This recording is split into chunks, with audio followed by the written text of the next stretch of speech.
Vous avez vu ce que ça fait 3 semaines d'expérience? Boum!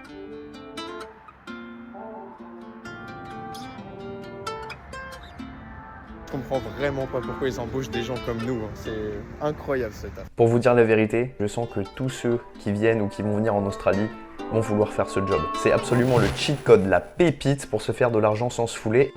Le collègue il s'endort quoi.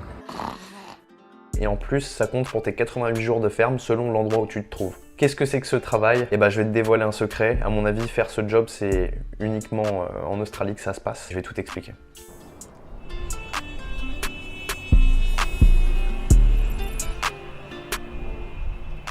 Pour te mettre dans le contexte, avant de venir en Australie, j'ai voyagé pendant 7 mois en Asie. Je t'invite à aller voir les autres vidéos sur la chaîne si tu penses voyager en Asie un jour.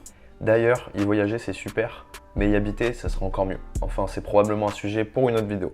Et après 7 mois de voyage, même si je travaillais un petit peu en ligne, et bah j'avais plus un rond. Donc le plan c'était de partir du Vietnam et d'aller directement en Australie qui est à seulement 8 heures d'avion. D'ailleurs, lorsque tu viens ici en Australie et que tu pars de France, le fait de t'arrêter en Asie, ça permet de couper le trajet en deux et je te recommande fortement de faire ça.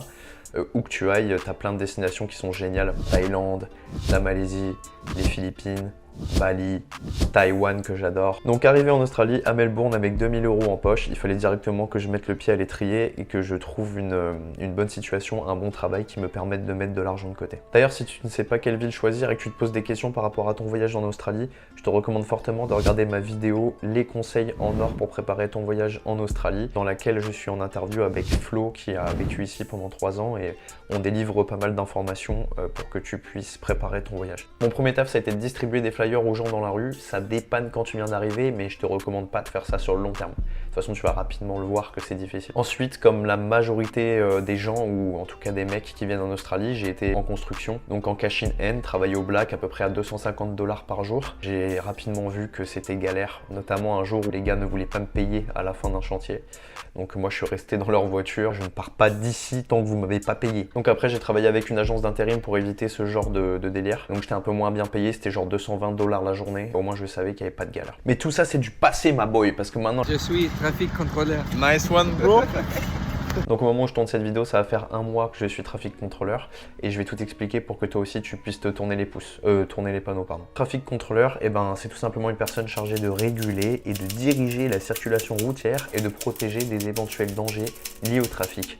Enfin bref, tu l'auras compris, c'est le mec qui est au milieu de la route, qui tourne les panneaux et qui place le matériel avec précaution. N'importe qui peut devenir traffic contrôleur, il n'y a pas de prérequis, les filles comme les garçons, et même ceux qui sont ni l'un ni l'autre d'ailleurs.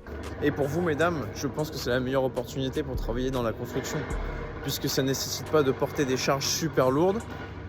Il faut juste rester debout pendant quelques heures, c'est assez bien payé et il y a plein d'opportunités, il y a du taf partout.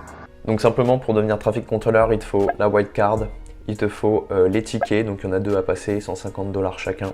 Il te faut une radio, PPE, donc chaussures de sécurité, tenue high vis, tenue voyante, et voilà. Donc ça constitue un petit investissement de départ, je dirais entre 700 et 1000 $ selon si tu achètes le matériel en seconde main, si tu l'achètes neuf.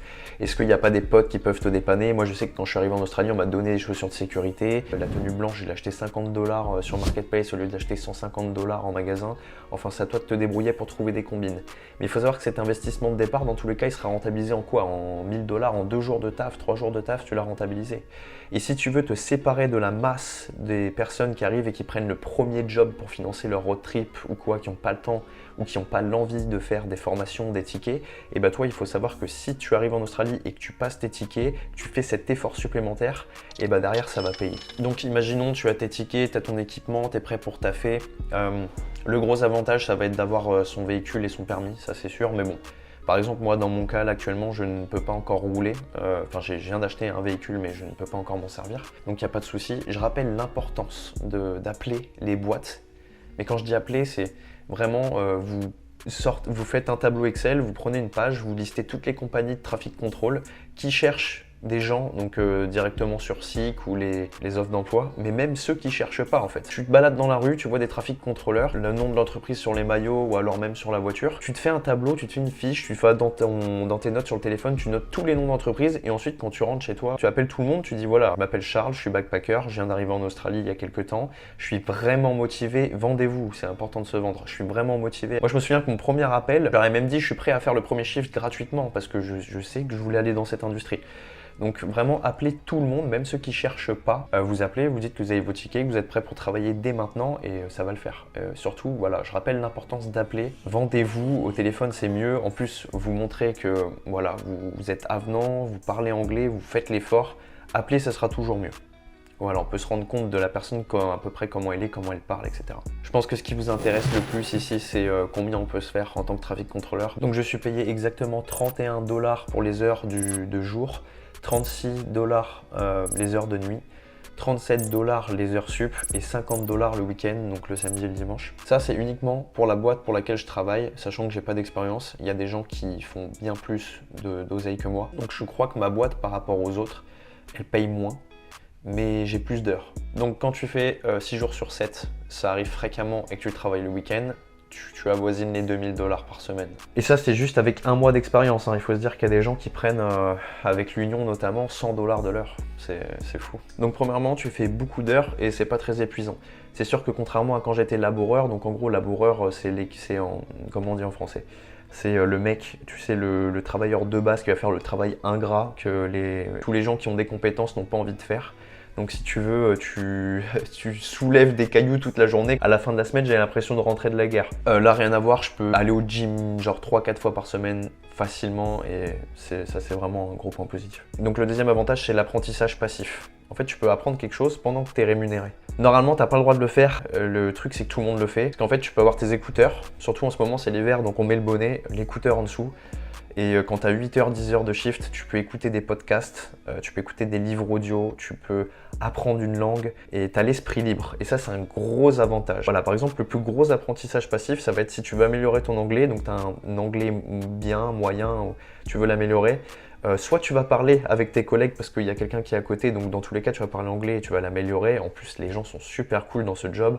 En général, c'est des Australiens, des gens, ils sont pas cons. Et au pire des cas, si tu es tout seul, tu te mets des écouteurs dans les oreilles. Tu te mets un écouteur dans les oreilles parce qu'il faut quand même être alerte de ce qui se passe autour. Faut pas non plus être débile, tu as des responsabilités, tu es sur la route, ça peut être dangereux. Mais tu peux écouter des podcasts et apprendre des choses. Donc ça, pour moi, c'est un gros point positif. De plus, le travail, il est jamais au même endroit. Les gens avec qui tu travailles changent. C'est pas tous les jours les mêmes collègues, ce qui fait que tu parles tout le temps en anglais et que tu es tout le temps stimulé. Tu es à l'extérieur. Ça, c'est bien aussi. Troisième avantage, c'est que ce job, il peut compter pour tes fermes. Et ouais, ça peut compter pour étendre ton visa, faire tes 88 jours ou même faire tes 6 mois, selon l'endroit où tu te trouves. Actuellement, je suis à Melbourne, donc ça compte pas. Mais par exemple, je sais que si tu es traffic controller, donc dans la campagne, dans le Victoria, ça compte. Si tu es traffic controller à Adélaïde, donc dans le South Australia, ça compte. Voilà, tout dépend de l'endroit où tu te trouves. Après, il faut regarder sur le site du gouvernement les codes postaux. Donc ça, c'est un avantage, mais ça fait partie aussi des inconvénients et je vais t'expliquer un petit peu plus tard pourquoi. Qu'est-ce qu'il y a comme inconvénient? Alors, numéro 1, surtout quand tu es français, parce qu'ici, on va pas se leurrer, en anglais, on n'est pas les meilleurs. Il faut un bon niveau d'anglais pour faire ce job. Pour moi, c'est le prérequis qu'il faut avoir. Il faut avoir un bon niveau d'anglais. Parce que si tu es tout seul, on communique par la radio, donc déjà un Australien c'est difficile à comprendre, mais un Australien qui parle dans une radio, c'est un autre langage. Donc savoir s'exprimer clairement pour expliquer une situation, comprendre ce qu'on te dit, et encore, quoique si tu montres vraiment que tu as envie, je pense que si tu améliores vite ton anglais, etc., que tu montres que tu as envie, que tu demandes de répéter, mais si tu parles pas du tout anglais, ça me paraît compliqué. En général, dans ce job-là, tu vas avoir un entretien au moins téléphonique. Imaginons, tu envoies un mail, tu décroches un entretien, ils vont au moins t'appeler. S'ils entendent que ton anglais n'est pas bon, ça risque d'être compliqué. En 2-3 mois, tu as un niveau d'anglais suffisant. Je veux dire, tu as Netflix, tu regardes des films en anglais, tu as YouTube, tu écoutes des podcasts, tu regardes en anglais, tu mets les sous-titres. Quand il y a un mot que tu comprends pas, tu essayes de comprendre. Enfin, c'était un minimum discipliné. L'anglais, je veux dire, c'est le même alphabet que nous. En 2-3 mois, voilà, tu peux le maîtriser. Deuxième inconvénient, la météo. Effectivement, être dehors, c'est sympa. Changer tout le temps d'endroit, c'est sympa. On prend la lumière du soleil, on se sent bien dehors, on passe la journée dehors. Moi, j'aime beaucoup, mais la météo... Ici sur Melbourne, c'est particulier. Enfin, peu importe, en Australie, dans tous les cas, tu le sais, ça peut être extrême. Il peut faire 40 degrés sous le soleil et dans ce cas-là, c'est difficile parce qu'en plus, tu es obligé d'avoir tes manches longues, protégées par rapport au soleil l'hiver ou alors saison des pluies, t'en prends plein la tronche aussi. Donc, dans tous les cas, quoi qu'il arrive, tu es préparé mentalement à affronter ce genre de situation. Mais ça peut être un inconvénient dans le sens où tu vas devoir acheter du matériel. Par exemple, un manteau s'il fait trop froid. Donc tout de suite, 150 $ en plus. Et crème solaire pour l'été de qualité, qu'ils ont aussi un certain prix. Enfin, bon, voilà. Troisième désavantage, le ticket n'est pas valable dans toutes les régions. Donc ta white card, quand tu la passes, tu peux travailler dans toute l'Australie avec. Les tickets traffic controller, c'est différent. tu vas passer ton ticket, par exemple dans le Victoria, tu vas pouvoir travailler dans le Victoria, mais si tu changes, admettons tu veux faire tes fermes, tu veux être traffic controller à Adélaïde, il va falloir passer de nouveau tes tickets, mais ceux du South Australia, qui ont un autre nom différent, même si ils sont connotés différemment, même si c'est la même chose. Donc il va falloir repayer 300 $ pour repasser tes tickets afin de pouvoir travailler là-bas. En tout cas, pour finir, overall, ce taf, il est génial. N'aie pas peur d'investir au départ pour pouvoir faire ce taf, passer tes tickets, parler un minimum l'anglais et ensuite appelle les boîtes qui vont il y en a au moins une qui va te laisser avoir ta première expérience et tu ne regretteras pas puisque ce travail il est riche en expérience et tu vas rencontrer des gens qui sont géniaux. Si tu veux me poser des questions, le plus simple c'est que tu passes par Instagram. Hasta luego l'équipe et à bientôt en Australie.